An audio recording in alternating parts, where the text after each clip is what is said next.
Mark has a strong background here in the Tucson Basin. He's worked all over the Southwest.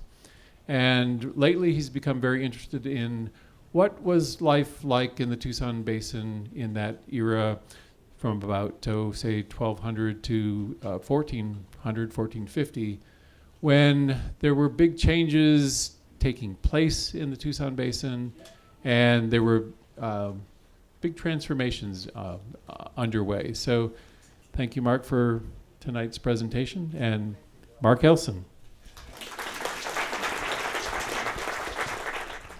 Thank you. I've been instructed I need to hold the microphone. Yeah. So my assignment from Dr. Doley was to talk about the Classic Period. The Classic Period in Hohokam archaeology. And I recognize that we've got a wide diversity of people in the audience. Some of you tonight have very little background in archaeology. Some of you are professionals. But I will try to give you as much background information as I can in order to characterize the Classic Period, which I think is one of the most exciting times in Southwest archaeology. And as we keep accumulating more and more data, it becomes more and more interesting. And there are definite parallels with our society today, as we will see as we talk. So, 700 years ago in Tucson, Classic Period. Well, let's start at the very basics. What is Hohokam? Okay. Now, Hohokam is a O'odham word that in some literal translations means all gone or all used up.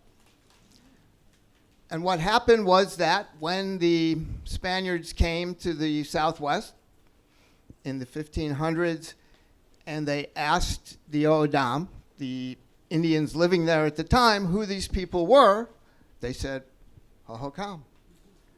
And actually what they said was Hohokam and not Hohokam. And this was a mistranslation of a word that has sort of structured our thinking through the years. So Hohokam is an O'odham word that means basically the ancestors. These are our people. Every group has a word for us versus them.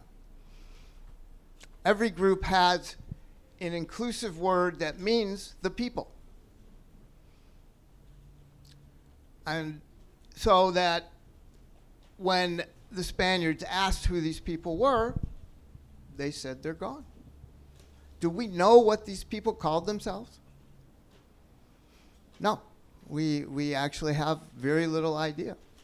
Hohokam means the totality of the ancestors.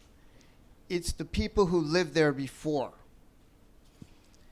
Hohokam is one part of the ancestral path.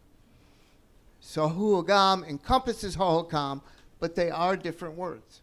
And you will be hearing more and more about Hohokam as time passes. This will become more of what the word should have been to begin with. So what is Hohokam?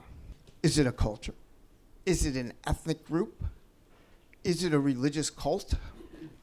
There's all sorts of explanations that have been given through the years to describe what Hohokam is. So you can see from this map that the Southwest, at least on this map, has been divided into these large, what we call culture areas.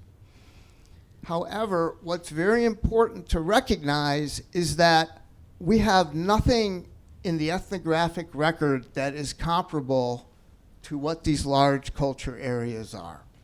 Okay, so we know, for example, that within a 30 or 40 mile stretch of the Colorado River in Southern California, Southern Arizona, there were dozens of differentiated tribes within this small area. So by us defining and labeling Hohokam, what we're basically doing is looking at an area that has similar patterns, similar traits throughout. And this is important. It's why I'm sort of focusing on this for a little bit. However, what this really means is the subject of debate. And very current debate. Is Hohokam a religion? Is it a cult? Is it an ethnic group? Is it a culture? Basically, we're describing a group that is adapted environmentally to the Sonoran Desert. Now, did the Hohokam, the prehistoric Indians who lived in Tucson, did they recognize that they are related to the Hohokam that lived in the Phoenix area? Did they speak the same language? Did they have the same customs? Did they teach their children the same things through ritual and other events? Probably, they probably thought or knew that they were related somehow, but that they were still different. In some ways, like the modern O'odham, the Tohono O'odham, and the Pima. So that there is a recognized relationship. However, archaeologists are not exactly sure what this is. And in some ways, the most current explanation is that it is some sort of religious cult. That Hohokam is a mortuary complex that comes in with an ideology. So just to gloss that and go on, Hohokam archaeologists have divided it into phases, periods. This is so that we have something definable that we can characterize. Did the Hohokam who lived here think of themselves like this? No. No, they certainly did not. They knew, again, their ancestral path. They knew they were related to these groups of people. But beyond that, there probably was not the same sense of loyalty or community organization, community membership that we had. So the classic period begins at about 1150, AD 1150. Runs to about 1450. Now that, again, is the subject of debate. We'll talk more about this. But in order for me to characterize the classic period, I have to talk a little bit about the pre-classic. So the pre-classic period begins at about AD 500 when we start seeing a combination of traits that we have labeled Hohokam. Now, these traits are found throughout the Sonoran Desert area, but is it environmental adaptation to the desert, or is it more of an ideology or more of religion? So let's go back. So pre-classic, people lived in what we call pit houses. Okay, this reconstruction is by Robert Taccio, who is an excellent, excellent artist and really uses this to help us understand and visualize what it looked like. So pit houses are semi-subterranean structures. They are excavated. You dig a pit into the ground, anywhere from a foot to 2 feet deep. You would line the pit house with posts around the exterior. The houses were around 15 feet by 20 feet, so maybe 20 feet long by 15 feet wide. That's probably a little small, maybe 25 feet by 30 feet. You then covered it with brush and you mudded it over to get what we have here. All right, so we're talking about a structure that has a surface floor area of what? 300-400 square meters. Would that be an acceptable living space for you today? For a family of 4 or 5 to live in something like 200 or 300 square meters? Probably not. So think about this, that our idea of social space, of what is the proper distance to be from someone or to be from another group, is culturally dependent. It's not biological. but it is social. And if you compare groups today or in the past, for example, if you look at pueblos by the ancestral Pueblo people who lived in the north, there are rooms touching each other. They're all adjoining. Whereas if you look at Hohokam pit houses, they are separated by space. This is a shot of an excavated pit house area. We call this a courtyard group. And what it is are these houses are opening into a common courtyard. So you can see the elongated entrance. You can see the post holes, right? So when archaeologists excavate, we don't find the posts because they have decayed. They have rotted, they have gone, unless they burned, and which is why archaeologists love burn contexts. We adore them. In fact, one of my first experiences with Tucson Basin Southwest archaeology was in 1984. We were digging a site at Houghton and Speedway on the east side of town. Reporters got interested, they came out, and I explained to them that, well, we had this house and it burned with all of the winter storage. We recovered something like 300,000 seeds, 20 ceramic pots, basket fragments from this structure. The pit house that it came in, or the pit house that was there, was fully burned, and it did lose the crop. However, the headline in the paper the next day was, "Tragedy on Far East Side." And let me tell you, that increased participation at the site tenfold. We had school buses pulling up randomly, dropping kids off. We eventually actually had about 4,000 or 5,000 people. We had a log going that went through the site. All right, so I digress, and I will throughout this talk. There's no question about it. Anyways, they open up onto a common courtyard. And in this courtyard, you would do most of your living activities. So you would cook, you would make tools. Sometimes you would bury your dead in the courtyard. Now the Hohokam, the pre-classic Hohokam, cremated their dead. And what they would do is they would build a crematorium, which would be a pit in the ground often with posts in the corners to construct a wooden platform. The body would be placed on the platform and burned. Now what's interesting though is that when we excavate secondary cremations, we never find the full amount of bone that an average individual would have. It is always, always light. Sometimes very light.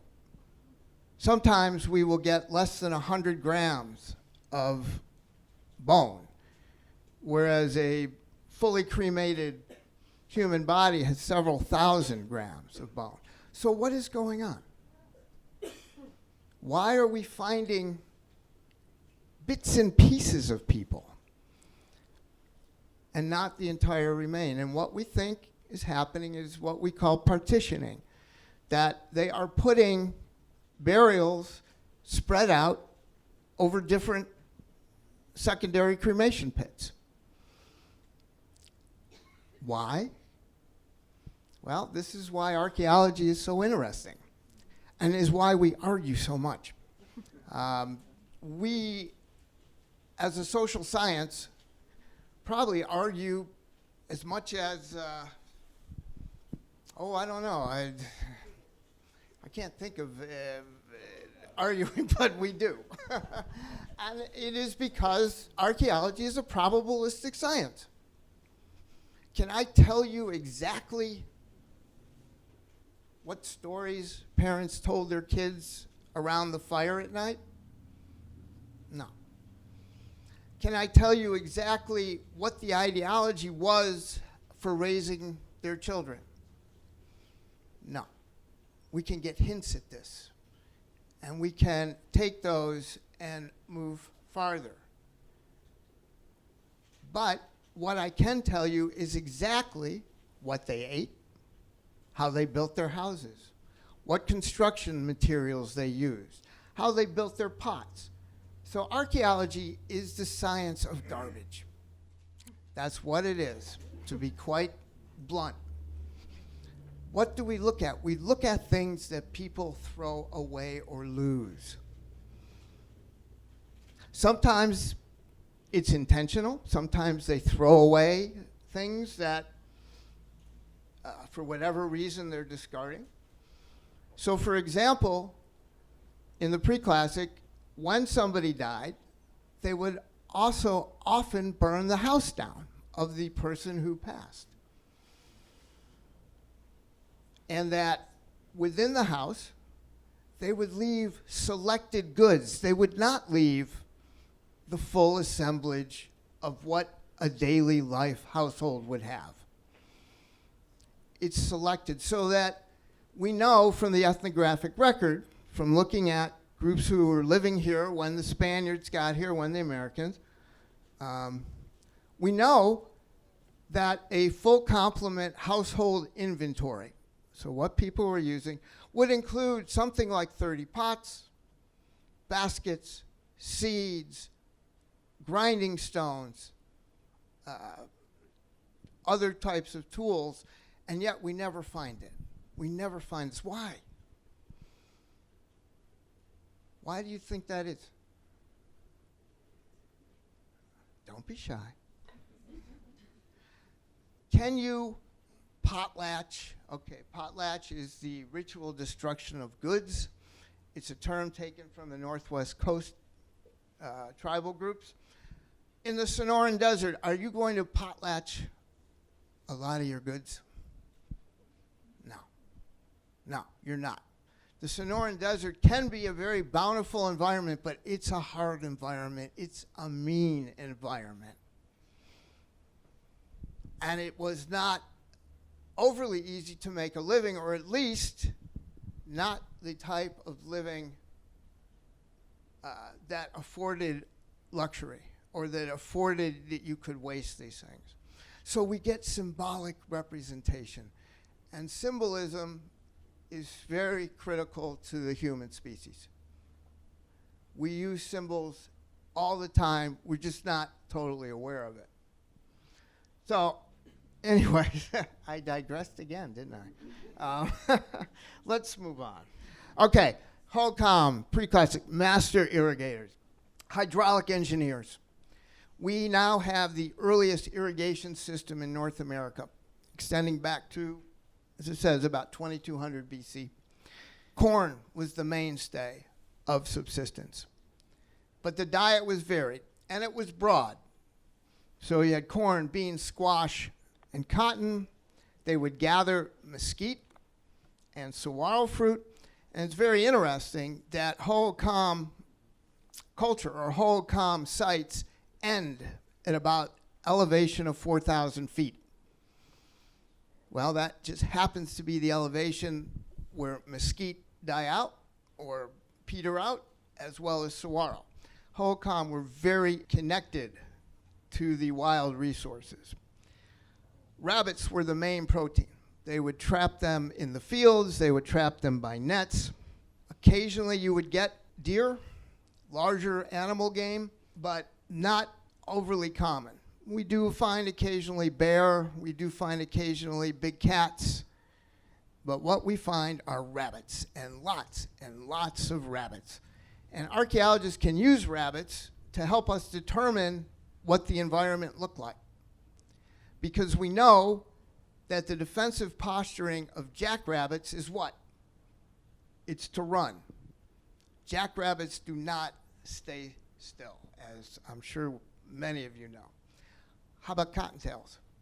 When you see a cottontail in your yard, what does it do? It freezes. I've always thought that was maladaptive. I mean, you know, I'm going to freeze and the wolf will eat me. Okay, that's good. However, rabbits have done very well because they breed at a very high frequency. So it subvents the negative aspects of that. So when we find a site that's got lots of jackrabbits and very few cottontails, we make logical conclusion that the site was what? It was open. The vegetation had been cleared because jackrabbits need to run. If we find a site that's got lots of more cottontails that were eaten prehistorically than jackrabbits, the area was probably more brushy, maybe in a mesquite bosque. So these are little clues that we help us with this. Hohokam were master craftsmen, and particularly in shell ornaments. And you can see at the bottom of the slide that there are 3 pieces of shell, a shell bracelet made from glycymerus. That was a type of shell. Next to it looks like a probable shell frog. The 2 stone items are what we call censers. We think that they were used to burn either incense or something, or as a mixing area, but they were definitely associated with mortuary goods. Censers are very commonly found in secondary cremations. Now, the Hohokam were also beautiful potters. And it's very interesting that over time, we have a change in ceramic style, where we move from ceramics that depict life forms, such as this lizard, and that they are curvilinear in design. All curvilinear means is circles, that there are not necessarily circles, but they are not sharp edges, sharp corners. So during the pre-classic, we have a ceramic assemblage that is open to some extent. They're depicting daily life, and that the designs, circular designs, can go on and on, right? And we also have Ballcourts. Now, Ballcourts are large oval depressions that we think a type of ball game was played in. Ball games are common throughout all of North America. Most ball games don't require a prepared court. It's usually an open field. There are markers, stone markers at either end. The goal was to get the ball past the stone markers. And we're talking about big, heavy rubber balls. We think, from doing just a little bit of spatial analysis, that maybe upwards of 500 to sometimes 1,000 people could stand on the embankment and watch what was going on. Now, the most famous version of the ball game, right, is that undertaken by the Aztecs and the Maya, where you have a stone ring about 10 feet above the ground. You have these heavy rubber balls, and the object was to hit the ball through the stone ring without using your hands or feet, okay? So you could use from your elbows up. Sorry. You're good. I'm being closely supervised. From the elbows up or from your knees up to get it through this ring. The other team would foul if they touched the ball with their hands or feet. You could also score by hitting the ball through the ring.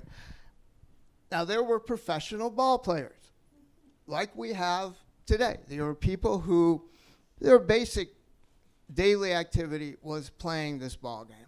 The stakes were quite high. We do know from the accounts that sometimes the losing teams were put to death. Yeah, that's a pretty good stake. Yeah, that would motivate me. And that lots and lots of gambling went on with these games. It was a very big time event. Ballcourts began somewhere about AD 600-700, and they end somewhere very quickly between 1050 and 1100. Now, again, start thinking like an archaeologist. I know that's not a good thing to do, but start thinking like one in the sense that, all right, you've got something that's been established for 500 years, and all of a sudden, it's gone. We're not playing this game anymore. Now, Ballcourts were also probably open areas for markets as well. But their primary function is gone. Why? What happens? So just keep that in mind. I don't have, I don't have answers. I'm just bringing up the problems. All right. So artist reconstruction of the Ballcourt. You can see that it wouldn't be difficult to get a large number of people. Ballcourts are dug into the ground. They go down. From the earth is part of the origin stories of many, many Native American tribes. Now, again, whether this is related or not, we don't know. We can make assumptions, again, based on the ethnohistoric record, but don't know. All right, so just to quickly sum up the pre-classic period, sites are open. The pottery designs and other material goods are flexible, curvilinear. Life forms are depicted. We know from looking at artifacts that there was a very well-established exchange system throughout the entire Tucson Basin. And then we do know, or we very much think, that these people were ranked or stratified.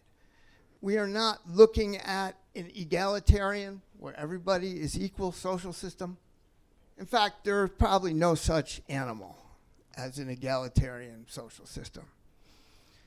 The difference between ranking and stratification, ranking basically means that some people are either born or they achieve status or power beyond what they were born into or part of what they were born into. Stratification means you have the ability to use force. You not only can persuade your population to do what you want, but you can back it up. All right, pre-classic, relatively peaceful, relatively open, and then we have the classic period. Now, words are very powerful, and when we say classic period, I think there's almost an automatic assumption that this is the peak, the pinnacle of Hohokam culture, or whatever Hohokam is. And it's not true. And we have found out through working through the years that the classic period was really a time of unrest. It was a time where migrants were coming in and disrupting the established social system. Very similar in some ways to what we have going on today. Migrants put stress on a population. And part of that is that we are very well trained to be wary of strangers. We are very well trained to recognize people or groups that are different than we are. This is something that is very innate in humans. And I'm sure that if you think about it, and just think about a situation where you're in downtown Tucson and you see somebody from the back, not even their face, yet there is something about that person that is signaling to us a difference, a different person, a different ethnic group. Strangers are very, very scary. And so when you have migration, you disrupt that, because you lose predictability. Predictability is what makes humans go on. We don't do it consciously, but we make predictable conclusions all the time. In fact, one of the reasons I can stand up here and talk to you is that I know there's a very low probability that somebody in here is going to hurt me. But there is a probability. And so predictability is a very key aspect of human behavior. And when you bring in unpredictable aspects, you start causing major disruptions in your culture. So the classic period, there's lots and lots of dramatic changes. No longer are people living mostly in pit houses. They are now building big adobe structures with walls that are 2 meters high, in rooms that, as you can see, are contiguous. These are post holes in the walls of the rooms. So these are posts. And what you would have would be sort of a basal foundation, You put the posts in, and then again, you brush it and mud it, and that becomes your structure. Some of these are quite large. They can range to hundreds of rooms. In the Hohokam area, that's not very common, that large, but it occurs. This is University Indian Ruin. This was first excavated back in the 1930s as a University of Arizona field school, and Paul and Susie Fish of the University of Arizona have continued the excavations of this classic period site. And it's a very interesting site, and we may go on a little bit as we get into this.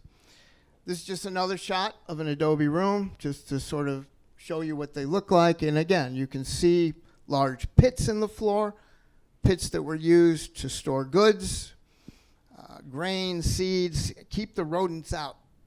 Rodents would have been a huge, huge problem. This is a map of a compound at the Yuma Wash site, which is at Silver Bell and Ina. And this is a compound that changed over time. And we are able to distinguish architectural differences by the types of walls that were used.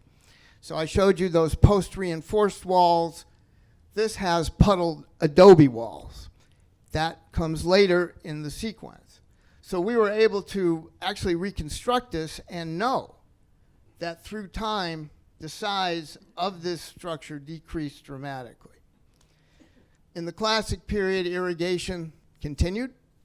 Now here's a cross-section of an irrigation canal, a prehistoric Hohokam irrigation canal, probably dates 1,000 years or so. What's interesting, can you see how the sediments in it are very fine-grained? You're not getting what? You're not getting gravels and caliche. This is where the canal was dug prehistorically down into the ground. That measuring scale up there is 1 meter, so it's about 3 feet. Now, look at this. What do you think that is? And you know, and again, this is what archaeologists do. We look at these things. What do you think this is?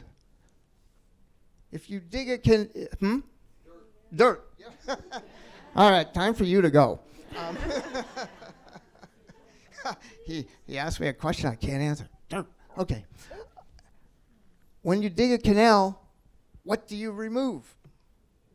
Dirt. Exactly. This is basically your back dirt pile.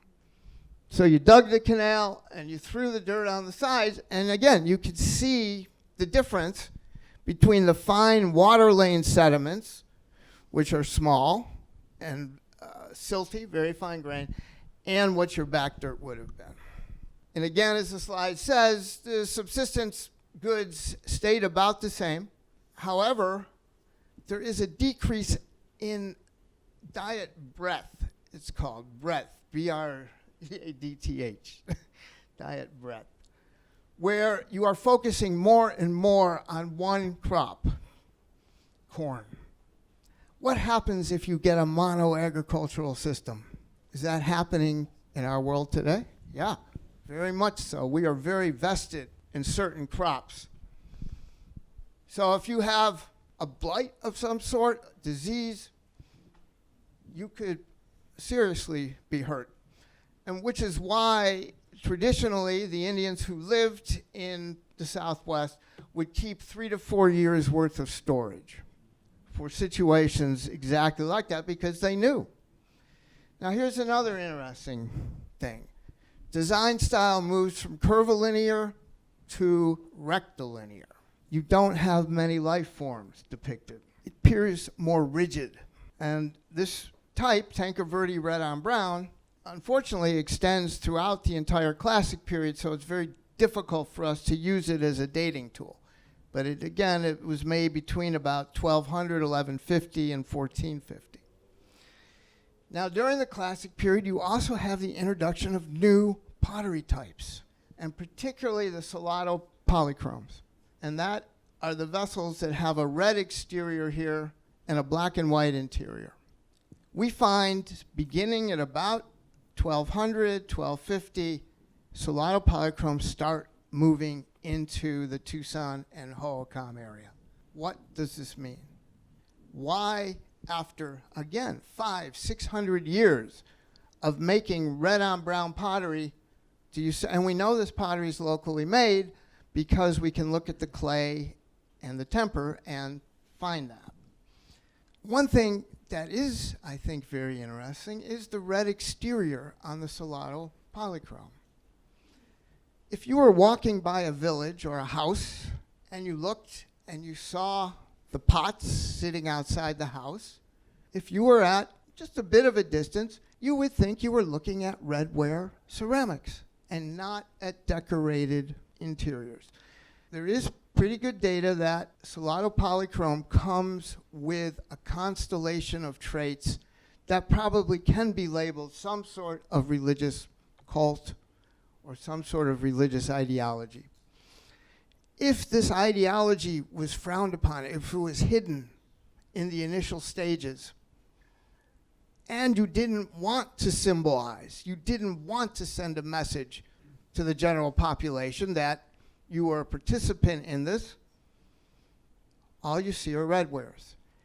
And what's interesting is that through time, the design, black and white design, moves to the exterior of the pot at a time when maybe it was safe to accept or to show that you were part of this ideology.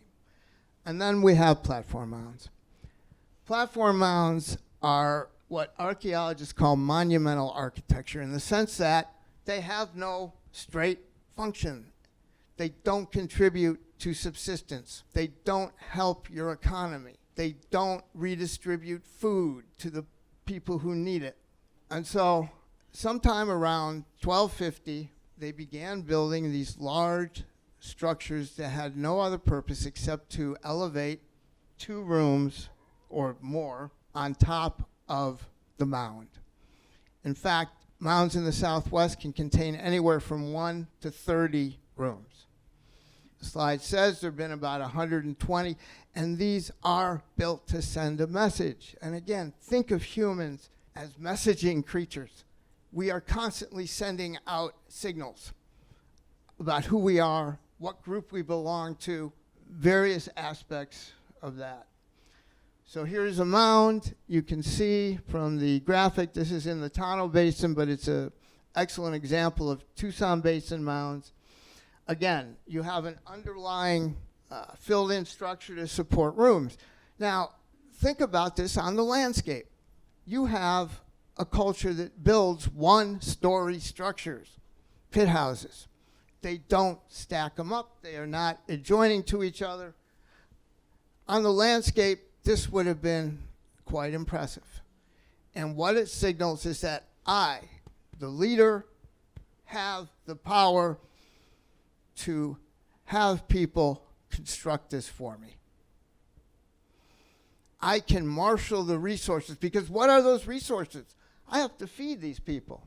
I have to get them to help me clean out the irrigation ditches. You don't build a platform mound without some sort of structured hierarchy and leadership. Archaeologists call that, and anthropologists, social complexity. And what we see through time, right? Cultures get more and more complex, meaning there's more and more network connections throughout. Here's a reconstruction by Ziba Gassimi of the Medler platform mound. But you can see in our reconstruction that the platform mound is a stage. It's a performance area. It is, again, signaling, giving a message. How do we learn to be part of our culture? We learn it from our parents. We learn it from the people surrounding us. We learn it through ritual, through time after time, repeating the same steps to reach that goal, and that goal is an inclusive ideology. So you can see we have people in a little ceremony. Now, the interesting thing about Medler is that it had a backstage and a front stage, and this is not all that uncommon. And we did find a doorway. This reconstruction is accurate. There is a pit house right behind it. Appears to be restricted access. All right, so we're moving from a society, a culture that digs down, that people can freely come and congregate around the edges of the ritual feature, your Ballcourt. You depict life forms on your pottery. Your sites are not in defensible locations. You've got widespread exchange throughout not only the Tucson Basin, but bringing in goods from other areas. Very, very significant. This is the largest platform mound in the Southwest. This is a site called Pueblo Grande, and it contains 14,000 cubic meters of fill, all right? It's a lot of fill. And what do? You dig it with digging sticks and basket dumps, and you bring it over. And the archaeologist Doug Craig calculated the labor energy needed to build Medlar Point platform mound. And he used ethnographic data from Mexico in terms of making adobe, collecting rocks, building it, and came up with an estimate of about 50,000 person days were spent building this platform mound. That's a lot of person days to expend on something that is not bringing you food.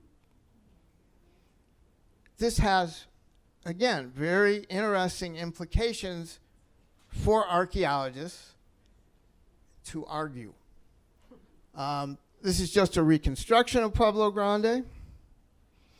Now, one of the interesting things is that platform mounds are not certainly confined to the Southwest. They are found worldwide. And in fact, my dissertation was on platform mounds.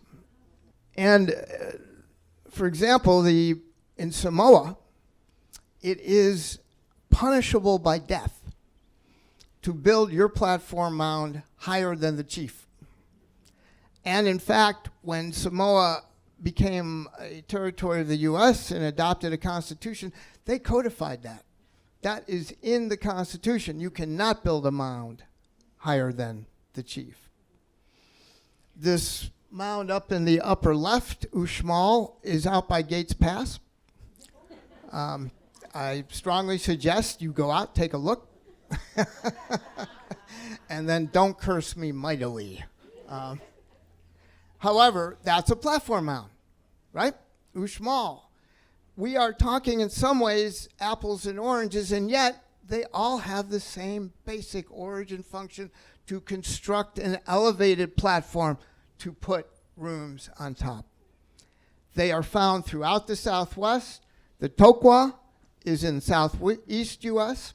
You can see from the depiction, and this is from French and Spanish explorers, had two mounds. Now the one from the Natchez is very interesting. This depicts as a woodcut from I think it was the 1750s, depicting the death of the tattooed serpent, who was the great son's brother. Now the Natchez were highly stratified. Not only were they ranked, the Sun clan, there were only about 50 sons in a population of around 10,000. The Sun clan were considered to be deities. They were directly related to the gods. Each Natchez village had two mounds, one where the great sun resided, the other where the ancestors of the great sun resided. It was a charnel house where you have the remains of your ancestors. When the tattooed serpent died, 14 people were put to death with him. And in fact, it was considered to be such an honor that they made their own leather thongs to be strangled with. This is coercive power, you think? Yeah, I think. So, what is monumental architecture? Well, as I've been explaining, it really is something that is outside of the realm of what you need to live, which makes it socially complex society. So what does it imply to archaeologists? Well, you must divert labor from subsistence. So you've got to have a food surplus. You have to have defined leadership. And as I said, the ability to either convince or coerce labor. And then you must know how to do it. You have to have the technical know-how, suggesting there may be a class of specialists who know how to do this. However, when we dig these platform mounts, we find a lot of jury rigging. Walls that had blown out or had been not buttressed sufficiently. And so in some ways, they were experimenting as well. And migrant populations, again, putting stress on the population. Perforated plates, there are not many in southern Arizona, but when we find them, we assume that an ancestral Pueblo potter was down here making pots, because that is the way they make pots in the northern Southwest. It is not the way they make pots down here. We also have the introduction of corrugated ceramics, again, a northern ware. And we have one. This is the only one that I know of in the Tucson Basin. Slab-lined rectangular hearth is, again, ancestral Pueblo. It is not a trait you find down here. Do we have migrants coming in appreciable quantities and enough to disrupt the social system? And then conflict.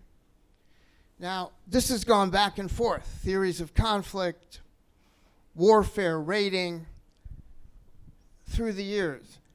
Part of it is that archaeologists are very much a product of our own culture.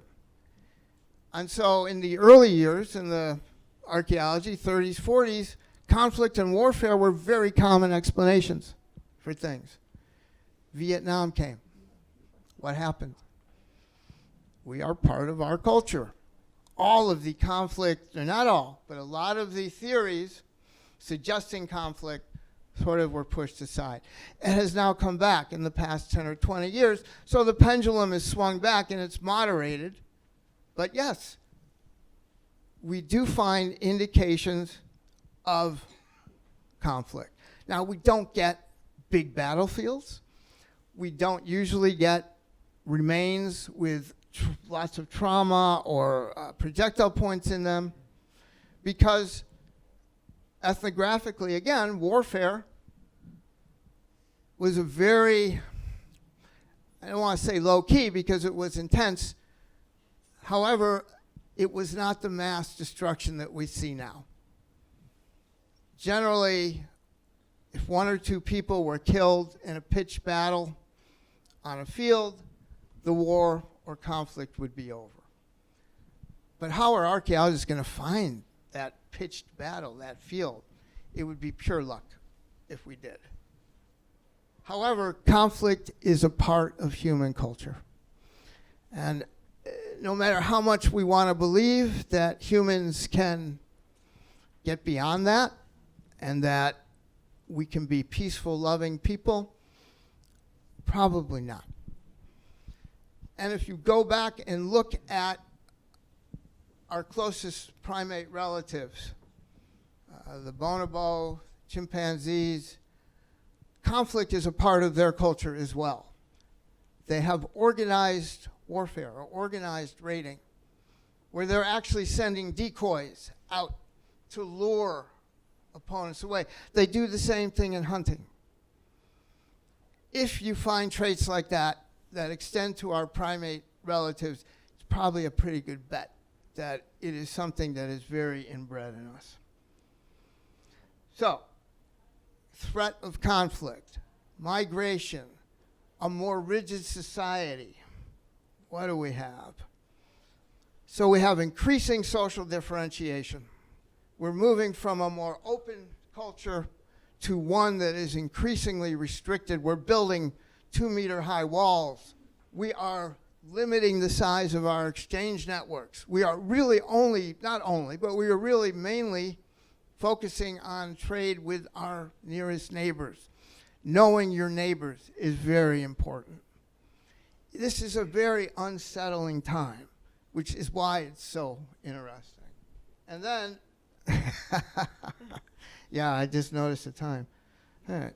These are various explanations and solutions that I'll have to talk about next time. For why all these changes occurred. And then there is the big question of what is the end of Hohokam? We lose Hohokam archaeologically in about 1450. However, because they're not visible to us as archaeologists, doesn't mean that they don't exist, which is unfortunately a common problem in archaeology. We sometimes get blinders. Archaeological visibility is due to numerous factors. One reason for why we may lose Hohokam of 1450 is they stopped making artifacts that we recognize. They stopped, not that we recognize, they stopped making decorated ceramics. Therefore, we can't date those sites. We can't fully examine them. And if that happened, we would lose archaeological visibility. So on that note, I'm going to turn invisible. Let's give Mark a big thank you and a round of applause. Thank you, Mark.